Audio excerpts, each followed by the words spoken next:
الحمدللہ رب العالمین والصلاة والسلام علی رسول الامین وعلی آلہ واصحابہ اجمعین الی یوم الدین۔ محترم بھائیوں اور بہنوں، آپ سب کو رمضان مبارک ہو۔ آج تراویح میں جو کچھ پڑھا گیا ہے اس کا خلاصہ بیان کیا جائے گا۔ سب سے پہلے تو سورہ فاتحہ ہے۔ اعوذ باللہ من الشیطان الرجیم، بسم اللہ الرحمن الرحیم۔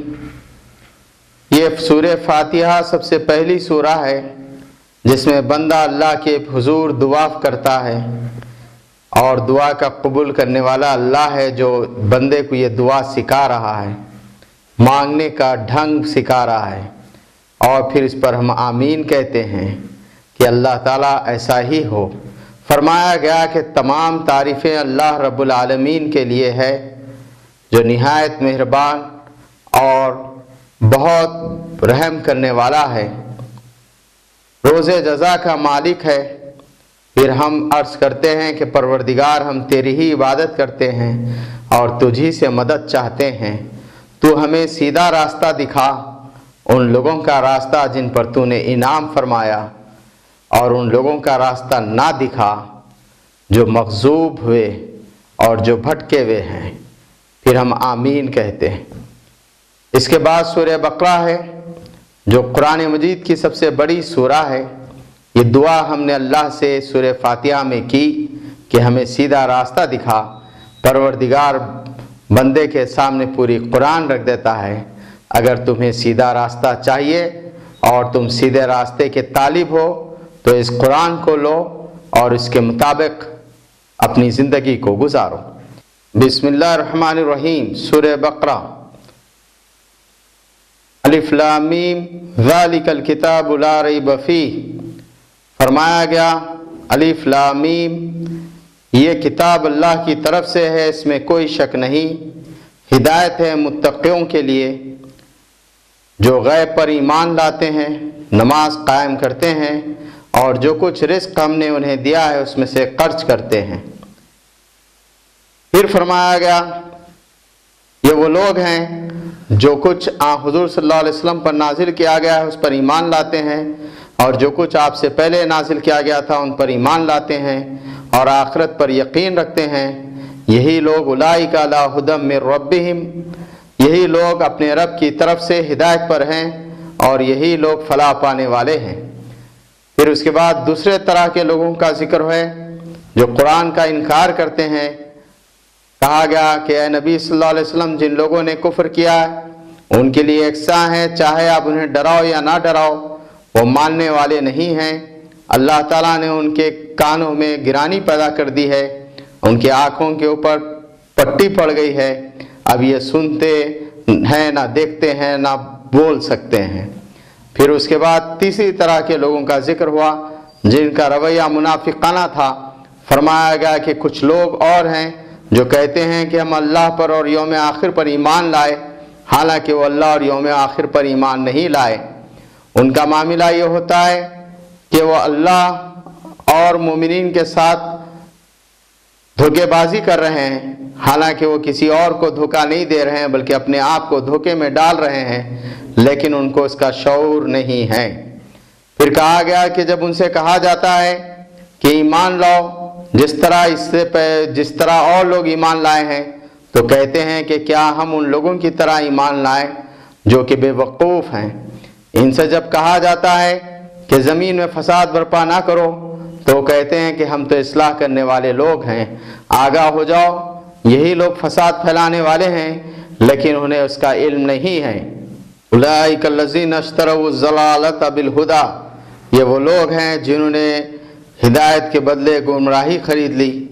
فما ربحت تجارتہم، ان کے یہ تجارت، ان کا یہ لین دین ان کے لیے فائدہ مند نہیں ہے۔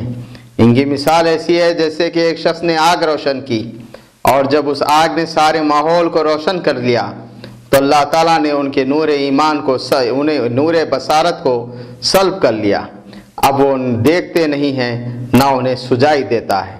یا پھر ان کی مثال ایسی ہے جیسے آسمان سے زور سے بارش ہو رہی ہے اور اس کے ساتھ چمک اور کڑک بھی ہے، اور ڈر کے مارے یہ اپنی انگلیاں ٹھونس لے رہے ہیں، اور گھٹا ٹوپ اندھیرا چھایا ہوا ہے، لیکن کچھ ذرا روشنی محسوس ہوتی ہے تو آگے چلتے ہیں، پھر روشنی ختم ہو جاتی ہے، وہ اپنی جگہ پہ ٹھہر جاتے ہیں۔ اس طرح اللہ تعالیٰ ان لوگوں کو اپنے ہدایت سے اور نور سے محروم رکھتا ہے۔ پھر فرمایا گیا جو لوگ ایمان نہیں لاتے ان کی بات ایسی ہے، جب ہم نے ایک مچھر کی مثال پیش کی تو وہ کہہ اٹھے کہ اللہ تعالیٰ کو مچھر سے کیا سروکار، لیکن جو لوگ ایمان رکھتے ہیں وہ جانتے ہیں یہ سب اللہ کی طرف سے ہے۔ اللہ تعالیٰ مچھر یا اس سے کوئی کم تر چیز کی مثال دینے نہیں شرماتا۔ اس طرح ایک ہی بات سے اللہ تعالیٰ بہتوں کو گمراہ کر دیتا ہے اور بہتوں کو ہدایت دیتا ہے، اور وہ گمراہ انہی کو کرتا ہے جو مفسد ہیں، جو اللہ تعالیٰ نے جن رشتوں کو بنانے کا حکم دیا ہے اسے کاٹتے ہیں، اور جو ہے زمین میں فساد پھیلاتے ہیں۔ پھر اس کے بعد آگے اللہ تعالیٰ نے یہ فرمایا کہ آدم علیہ السلام کا ذکر کیا گیا، کہا گیا کہ ذکر کرو اس وقت کا جب کہ اللہ تعالیٰ نے فرشتوں سے کہا کہ میں مٹی سے ایک مخلوق بنانے والا ہوں آدم، اور جب میں اس کو بنا ڈالوں تو تم اسے سجدہ کرنا۔ فرشتوں نے پوچھا کہ پروردگار آپ ایک ایسی مخلوق کو پیدا کرنا چاہتے ہیں جو زمین میں خون خرابہ کرے گی اور فساد کرے گی؟ اللہ تعالیٰ نے فرمایا کہ میں جانتا ہوں تم نہیں جانتے۔ پھر اس کے بعد اللہ تعالیٰ نے آدم علیہ السلام کو فرشتوں کے سامنے پیش کیا اور کہا کہ تم ان چیزوں کے نام بتاؤ اگر تم سچے ہو۔ فرشتوں نے کہا تو ہم تو وہی اسی بات کا علم رکھتے ہیں جس کا علم آپ نے ہمیں دیا ہے، اور اس سے زیادہ ہم نہیں جانتے۔ پھر اللہ تعالیٰ نے آدم علیہ السلام سے فرمایا کہ اے آدم ان تمام چیزوں کے نام بتا دو، اور انہوں نے ان چیزوں کے نام بتا دیے۔ تب اللہ تعالیٰ نے فرمایا کہ میں نے تم سے کہا نہ تھا کہ میں وہ کچھ جانتا ہوں تم نہیں جانتے۔ پھر تمام فرشتوں نے انہیں سجدہ کیا سوائے ابلیس کے، وہ سجدہ کرنے والوں میں سے نہ ہوا۔ پھر اللہ تعالیٰ نے پوچھا کہ اے ابلیس تو نے کیوں سجدہ نہیں کیا؟ ابلیس نے کہا کہ میرا یہ کام نہیں ہے کہ جس کو آپ نے مٹی سے پیدا کیا ہے میں اس کو سجدہ کروں، میں تو اس سے بہتر ہوں۔ پھر اس کے بعد اللہ تعالیٰ نے آدم علیہ السلام سے کہا کہ اے آدم تم اور تمہاری بیوی یہاں رہو اور مزے سے رہو، یہاں پر جو چاہے تم کھا سکتے ہو، سوائے اس درخت کے قریب نہ جانا۔ قرآن کہتا ہے کہ شیطان نے ان لوگوں کو بہکا دیا اور کہا کہ اے آدم کیا میں تمہیں وہ شجر نہ بتاؤں جس کی وجہ سے تم ہمیشگی کی زندگی حاصل کر سکو یا فرشتے بن جاؤ؟ اس طرح انہوں نے انہیں بہکا دیا اور وہ لوگ درخت کا پھل کھا گئے۔ اس کے بعد یہ ہوا کہ ان کے سطر ایک دوسرے کے سامنے ظاہر ہو گئے، اور فوری وہ اپنے درخت کے پتوں سے، جنت کے درخت کے پتوں سے اپنی سطر کو ڈھانپنا شروع کر دیے۔ پھر اللہ تعالیٰ نے فرمایا کہ آدم میں نے کہا نہ تھا کہ تم ایسا نہ کرنا، اب تم دونوں ایک دوسرے کے دشمن ہو، تم زمین میں جاؤ اور جب تک پھر ہم نہ بلائیں اس وقت تک تم نہیں آنا۔ پھر اللہ تعالیٰ فرماتا ہے کہ آدم علیہ السلام نے اللہ سے کچھ کلمات سیکھے اور ان سے دعا فرمائی، اللہ تعالیٰ نے اس کی دعا کو قبول فرما لیا کیونکہ وہ تواب الرحیم ہے، بہت زیادہ توبہ قبول کرنے والا اور رحم کرنے والا ہے۔ قُلْنَا اهْبِطُوا مِنْهَا جَمِيعًا، کہا گیا کہ تم دونوں وہاں زمین پر اتر جاؤ۔ فَإِمَّا يَأْتِيَنَّكُم مِّنِّي هُدًى، اور پھر اس کے بعد میرے طرف سے کوئی ہدایت آئے، فَمَن تَبِعَ هُدَايَا، اور جو کوئی میری ہدایت کی اتباع کرے گا اسے نہ کوئی خوف ہے، فَلَا خَوْفٌ عَلَيْهِمْ وَلَا هُمْ يَحْزَنُونَ، اور نہ اسے رنج ہوگا۔ اب یہاں سے پارے کے اختتام تک بنی اسرائیل سے خطاب ہے۔ ابھی تک رسول اکرم صلی اللہ علیہ وسلم مکے میں کفار و مشرکین کے سامنے توحید کی دعوت، آخرت کی دعوت اور اپنے رسالت کی طرف بلا رہے تھے، لیکن اب آپ کو پہلی بار ایک ایسی قوم سے سابقہ پڑا جو بگڑی ہوئی مسلمان قوم تھی، جو اللہ اور آخرت اور کتاب کو مانتی تھی، اہل کتاب تھی۔ اللہ تعالیٰ نے بنی اسرائیل کو اس سورہ میں خطاب کیا ہے اور انہیں سمجھایا ہے، ان کی تاریخ سے سبق حاصل کریں، اور یہ بتایا ہے کہ دیکھو تاریخ کے مرحلوں میں تم نے کیسی کیسی نافرمانی کی اور ہم نے تمہیں معاف کر دیا۔ اب بھی وقت ہے کہ آخری رسول حضرت محمد صلی اللہ علیہ وسلم پر ایمان لاؤ اور اللہ کی دامن رحمت میں تمہیں پناہ ملے گی، ورنہ پھر تمہارے ساتھ وہی معاملہ کیا جائے گا جو تمہارے آبا و اجداد کے ساتھ کیا گیا۔ فرمایا گیا یا بنی اسرائیل اذکروا نعمتی التی انعمت علیکم، اے بنی اسرائیل یاد کرو میری وہ نعمت جو میں نے تم پر کی، تم نے میرے ساتھ جو وعدہ کیا اسے پورا کرو، تو میں اپنے وعدے کو نبھانے والا ہوں، پورا کرنے والا ہوں، تم مجھی سے ڈرو۔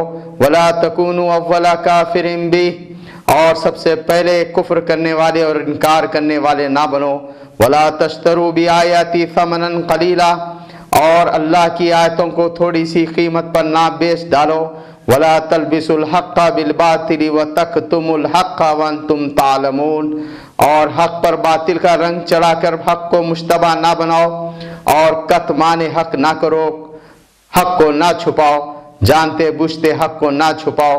پھر اس کے بعد فرمایا گیا کہ اے بنی اسرائیل یاد کرو وہ نعمت جو میں نے تم پر کی، میں نے تمام عالموں پر تمہیں فضیلت دی، تمام قوموں پر تمہیں فضیلت دی، اور ڈرو اس روز سے جب کوئی نفس کسی نفس کے کام نہیں آئے گا، کسی سے فدیہ قبول نہیں کیا جائے گا، اور نہ کسی کی سفارشی قبول کی جائے گی۔ پھر بتایا گیا کہ نماز قائم کرو اور اللہ سے ڈرو۔ فرمایا گیا نماز بے شک ایک بہت مشکل کام ہے، لیکن ان فرما برداروں کے لیے مشکل نہیں ہے جو یہ سمجھتے ہیں کہ یقیناً انہیں اللہ کی طرف لوٹ کر جانا ہے۔ پھر فرمایا گیا کہ صبر سے مدد لو۔ یہ گویا قرآن مجید کہتا ہی ہے کہ اگر تم ایمان والے ہو تو تم نماز ضرور پڑھو گے، اور اگر تم نماز نہیں پڑھ رہے ہو تو گویا تمہارے ایمان میں کچھ پرابلم ہے۔ پھر اس کے بعد فرمایا گیا کہ یاد کرو میری وہ نعمت جبکہ میں نے فرعون کو غرق کر دیا اور تمہیں زندہ رکھا، وہ تمہارے بچوں کو قتل کیا کرتا تھا اور تمہاری عورتوں کو غلام بنایا کرتا تھا، اس میں تمہارے لیے آزمائش تھی لیکن ہم نے تمہیں بچا لیا۔ پھر اس کے بعد فرمایا گیا لیکن تم نے بچڑے کو معبود بنا لیا، اور یاد کرو وہ موقع جبکہ ہم نے موسیٰ علیہ السلام کو 40 شبانہ روز کے لیے بلایا اور ان کے پیچھے تم نے بچڑے کو معبود بنا لیا۔ اللہ تعالیٰ نے تمہیں معاف کیا، اور موسیٰ علیہ السلام نے کہا کہ اے میری قوم کے لوگوں، یہ بچڑے کو معبود بنا کر تم نے اپنے اوپر ظلم کیا ہے، اب تم اپنے پروردگار سے معافی چاہو اور اپنے آپ کو قتل کرو، اللہ تعالیٰ معاف کرنے والا ہے۔ پھر فرمایا گیا کہ یاد کرو وہ نعمت جبکہ ہم نے من و سلوہ تمہارے لیے اتارا، اور تم اس میں اللہ کی نعمت کو پاتے تھے۔ یہ سب کچھ پانے کے بعد تم نے حضرت موسیٰ علیہ السلام سے کہا کہ اے موسیٰ، ایک ہی طرح کا کھانا کھاتے کھاتے ہم بیزار ہو گئے ہیں، تم پروردگار سے دعا کرو کہ ہمارے لیے ساگ، ترکاری، لہسن، پیاز اور دال وغیرہ اللہ تعالیٰ پیدا کرے۔ حضرت موسیٰ نے کہا کہ تم کیسے نادان لوگ ہو، ایک اچھی چیز جو اللہ کی طرف سے ملی ہے اس کو چھوڑ کر ایک ادنا چیز لینا چاہتے ہو۔ اچھا تم یہی کچھ چاہتے ہو تو کسی شہر میں داخل ہو جاؤ، وہاں تمہیں وہ سب کچھ ملے گا جو تم چاہ رہے ہو۔ پھر فرمایا گیا یاد کرو وہ نعمت جبکہ ہم نے تم پر کی، اور تمہارا معاملہ یہ ہے کہ تم ہمیشہ نافرمانی پر نافرمانی کرتے رہے۔ تم نے ایک آدمی کو قتل کر دیا اور اللہ تعالیٰ نے فرمایا کہ دیکھو اس مقتول کے جسم کا ایک حصہ لو اور اس کو مارو اور وہ اس طرح اٹھ جائے گا، اس طرح ہم مردوں کو زندہ کرتے ہیں۔ یہ سب کچھ نشانی دیکھنے کے بعد اور بہت ساری نشانیاں دیکھنے کے بعد تمہارے دل سخت ہو گئے، اور پتھر سے زیادہ سخت، کیونکہ پتھروں میں سے بھی کوئی ایسا ہے جس میں چشمے بہ نکلتے ہیں، اور پتھروں میں سے بھی کوئی ایسا ہے جو اللہ سے ڈر کر اس کی خشیت سے لرز جاتا ہے اور گر پڑتا ہے، لیکن تم ہو کہ پتھروں سے زیادہ سخت ہو گئے۔ پھر یاد کرو وہ موقع جب موسیٰ علیہ السلام نے کہا اللہ تعالیٰ فرماتا ہے شہر میں داخل ہو جاؤ اور ہتتن ہتتن کہتے ہوئے جانا، اللہ تعالیٰ تمہارے گناہوں کو معاف فرما دے گا، لیکن ظالموں نے اسے بدل ڈالا، یہ کچھ تم نے ہم پر ظلم نہیں کیا بلکہ آپ اپنے اوپر ظلم کیا، لیکن تمہیں اس کا شعور نہیں ہے۔ اور یاد کرو وہ موقع جبکہ تم نے موسیٰ سے کہا کہ اے موسیٰ ہم تمہاری بات کا یقین کرنے والے نہیں ہیں جب تک کہ اللہ تعالیٰ کو اپنے آنکھوں سے نہ دیکھ لیں۔ پھر ایک زبردست کڑاکے نے تمہیں آ لیا اور ہم نے تمہیں معاف فرمایا۔ پھر یاد کرو وہ موقع جبکہ موسیٰ علیہ السلام نے تم سے کہا، موسیٰ علیہ السلام نے اللہ سے دعا کی پانی کے لیے، اور اللہ تعالیٰ نے انہیں حکم دیا کہ اپنا عصا اس چٹان پر مارو پھر اس چٹان میں سے 12 چشمے بہ نکلے اور ہر قبیلے نے جان لیا کہ پانی پینے کی جگہ کیا ہے۔ پھر اس کے بعد وہ موقع یاد کرو جبکہ موسیٰ علیہ السلام نے کہا کہ اے میری قوم کے لوگوں، اللہ تعالیٰ فرماتا ہے کہ گائے کو ذبح کرو، تو تم لوگوں نے کہا کہ اے موسیٰ کیا تم مجھ سے مذاق کر رہے ہو؟ حضرت موسیٰ نے فرمایا کہ اب پناہ اس بات سے کہ میں تم سے مذاق کروں، یہ اللہ تعالیٰ کا حکم ہے۔ تو تم نے کہا کہ اے موسیٰ جا کر کہو، اپنے خدا سے پوچھو گائے کیسی ہونی چاہیے۔ موسیٰ علیہ السلام نے فرمایا اللہ تعالیٰ فرماتا ہے گائے ایسی ہو جو نہ بوڑھی ہو نہ بچیا ہو بلکہ دونوں کے بیچ میں ہو۔ پھر تم نے کہا کہ اے موسیٰ اپنے خدا سے جا کر یہ بھی پوچھ لو کہ اس کا رنگ کیا ہونا چاہیے۔ موسیٰ علیہ السلام نے فرمایا کہ اس کا رنگ ایسا ہونا چاہیے جو زرد رنگ ہو اور دیکھنے والوں کو لبھاتی ہو۔ پھر انہوں نے کہا کہ اے موسیٰ جا کر اپنے خدا سے یہ بھی پوچھ لو کہ گائے کیسی ہونی چاہیے اور ذرا اس کی تفصیل بتاؤ، اس لیے کہ اسے معلوم کرنے میں ہمیں اشتباہ ہو گیا ہے۔ تب اللہ تعالیٰ نے فرمایا کہ اے موسیٰ کہو، اور موسیٰ علیہ السلام نے فرمایا کہ اللہ تعالیٰ فرماتا ہے کہ گائے ایسی ہو جو جوتی نہ جائے بلکہ رکھی جاتی ہے۔ اس طرح اللہ تعالیٰ نے اس کو پن پوائنٹ کیا، تب وہ اس کو ذبح کرنے کے لیے تیار ہو گئے، حالانکہ وہ ایسا کرتے دکھائی نہیں دیتے تھے۔ اے مسلمانوں کیا تم ان سے یہ توقع رکھتے ہو کہ وہ ایمان لے آئیں گے، حالانکہ یہ وہ لوگ ہیں جنہوں نے اللہ کے کلام کو سنا اور اس کو خوب سمجھ گئے، پھر دانستہ اس میں تبدیلی کیے۔ پھر اس کے بعد فرمایا گیا کہ محمد صلی اللہ علیہ وسلم اور ان کے ساتھیوں سے ملتے ہیں تو کہتے ہیں کہ ہم تمہارے ساتھ ہیں، تم پر ایمان لائے ہیں، لیکن جب تخلیے میں اپنے ساتھیوں سے اور شیطانوں سے ملتے ہیں تو کہتے ہیں کیا تمہیں کیا ہو گیا ہے، تم ان کے سامنے وہ باتیں کہتے ہو جس کی وجہ سے اللہ تعالیٰ کے پاس وہ دلیل پیش کریں گے؟ کیا وہ جانتے نہیں ہیں کہ اللہ تعالیٰ دلوں کے بھید سے واقف ہے اور کھلے اور چھپے ہر چیز کا جاننے والا ہے؟ پھر اس کے بعد فرمایا گیا ان کا معاملہ یہ ہے کہ یہ اللہ کی کتاب میں تحریف کرتے ہیں اور اپنے ہاتھ سے لکھتے ہیں اور پھر لوگوں سے کہتے ہیں یہ اللہ کی طرف سے ہے، حالانکہ وہ اللہ کی طرف سے نہیں ہے، اور تھوڑی سی قیمت پر وہ اللہ کی آیتوں کو بیچ ڈالتے ہیں۔ لعنت ہے ایسے لوگوں پر جو اپنا لکھا ہوا اللہ کی طرف منسوب کرتے ہیں، اور اللہ تعالیٰ ایسے لوگوں کو ہرگز ہدایت دینے والا نہیں ہے۔ پھر اس کے بعد فرمایا گیا کہ یاد کرو موقع جب کہ ہم نے بنی اسرائیل سے پختہ عہد لیا تھا کہ تم عبادت نہیں کرو گے مگر صرف اللہ کی، اور وبالوالدین احسانا، اور والدین کے ساتھ نیک سلوک کرو گے، یتامیٰ مساکین کے ساتھ اور رشتہ داروں کے ساتھ نیک سلوک کرو گے، وقولوا للناس حسنا، اور لوگوں سے اچھی بات کرو گے، لیکن ان میں تم میں سے بہت کم لوگ اس پر قائم رہے اور اکثریت اس سے پھر گئی۔ پھر اس کے بعد کہا گیا کہ یاد کرو موقع جب کہ ہم نے تم سے عہد لیا تھا کہ آپس میں خون نہ بہاؤ گے اور ایک دوسرے کو گھر سے نہ نکالو گے، لیکن تم نے اس کا اقرار کیا اور اس پر تم خود گواہ ہو، لیکن آج تم ہی ہو جو آپس میں ایک دوسرے کو قتل کرتے ہو اور لوگوں کو بے گھر کرتے ہو، اور جب وہ جنگ میں قیدی بن کر آتے ہیں تو ان سے فدیہ قبول کر کے انہیں چھوڑتے ہو۔ کیا تم کتاب اللہ کے ایک حصے پر ایمان لاتے ہو اور دوسرے حصے کا انکار کرتے ہو؟ اور اگر کوئی ایسا کرے تو اس کی سزا کیا ہو سکتی ہے سوائے اس کے کہ دنیا میں وہ رسوا ہو اور آخرت میں یردون الی اشد العذاب، آخرت میں وہ شدید عذاب کی طرف ڈھکیل دیا جائے۔ پھر فرمایا کہ ہم نے موسیٰ علیہ السلام کو کتاب دی اور اس کے بعد پے در پے رسول بھیجے، آخر میں عیسیٰ ابن مریم کو بھیجا اور روح القدس سے ان کی مدد کی۔ پھر جو بھی کوئی رسول ان کے پاس آتا ان کی خواہشات نفس کے خلاف کوئی بات لاتا تو یا تو اس کی تکذیب کرتے یا قتل کر دیتے۔ اور پھر کہو اے نبی صلی اللہ علیہ وسلم کہ تم لوگ پہلے دعا کیا کرتے تھے کہ جب آخری نبی آئیں گے تو ہم کفار سے لڑیں گے، اب جب کہ آخری نبی تشریف لا چکے ہیں اور تم نے انہیں پہچان لیا اور ان کے پہچانے میں تمہیں کوئی اشتباہ نہیں ہے، جس طرح تم اپنے بچوں کو پہچانے میں تمہیں کوئی شک نہیں ہوتا، لیکن آج تم ہی ہو کہ ان کے خلاف کام کر رہے ہو اور انہیں نہیں مان رہے ہو۔ پھر اس کے بعد فرمایا گیا کہ جو کچھ اللہ تعالیٰ نے نازل کیا اس پر ایمان لاؤ تو کہتے ہیں کہ ہم اس پر ایمان نہیں لائیں گے،